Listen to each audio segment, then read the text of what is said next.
অনুষ্ঠানের শুরুতে এভাবেই কান্নায় ভেঙে পড়েন শহীদ আহনাফের বোন। এই সময় তিনি ভাইসহ আন্দোলনের সকল শহীদদের যারা খুন করেছে তাদের বিচারের দাবি জানান। দেশে যেন আর কোনোদিন কোনো স্বৈর শাসক না আসে, সেজন্য সবাইকে সজাগ এবং সতর্ক থাকতে হবে। এরপর ৫৫ সদস্যের জাতীয় নাগরিক কমিটি ঘোষণা করা হয়। প্রথমেই জানানো হয় আহ্বায়ক, সদস্য সচিব ও মুখপাত্রের নাম।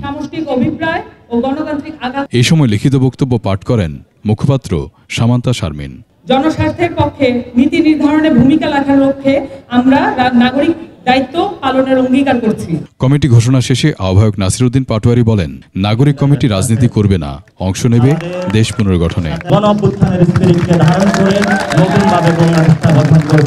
দেশের বিরুদ্ধে ষড়যন্ত্র রুখে দেওয়া হবে বলেও জানানো হয়। আমরা সকলকে আহ্বান জানাচ্ছি, দলীয় ভেদাভেদ ভুলে, ভাবাদর্শিক যে মতাদ্বন্দ্বের বাংলাদেশে যে লড়াইটা চলতেছিল সেগুলা ভুলে আপনারা আপনাদের জায়গায় থাকেন, করেন, আমাদের কোনো সমস্যা নাই, কিন্তু বাংলাদেশ প্রশ্নে কাউকে কোনো হেলাফেলা করতে দেওয়া হবে না। ২৫০টিরও বেশি ডিজাইন অপশন নিয়ে ওয়ালটন স্মার্ট ফ্রিজ, বোঝে আপনার প্রয়োজন।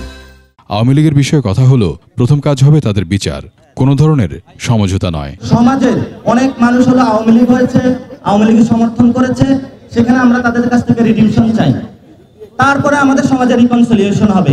আর কোনো ফ্যাসিবাদী শক্তির উত্থান নয়। দেশে নতুন রাজনৈতিক বন্দোবস্ত চালু করে মানুষের আশা আকাঙ্ক্ষা বাস্তবায়নে কাজ করবে নাগরিক কমিটি। বিভিন্ন এলাকায় যাব, সেখানে গিয়ে আপনাদের সঙ্গে সরাসরি আলাপের মধ্য দিয়ে আমরা আমাদের কমিটিগুলো সেখানে ফর্ম করব। মফিউর রহমান, ২১ টেলিভিশন, ঢাকা।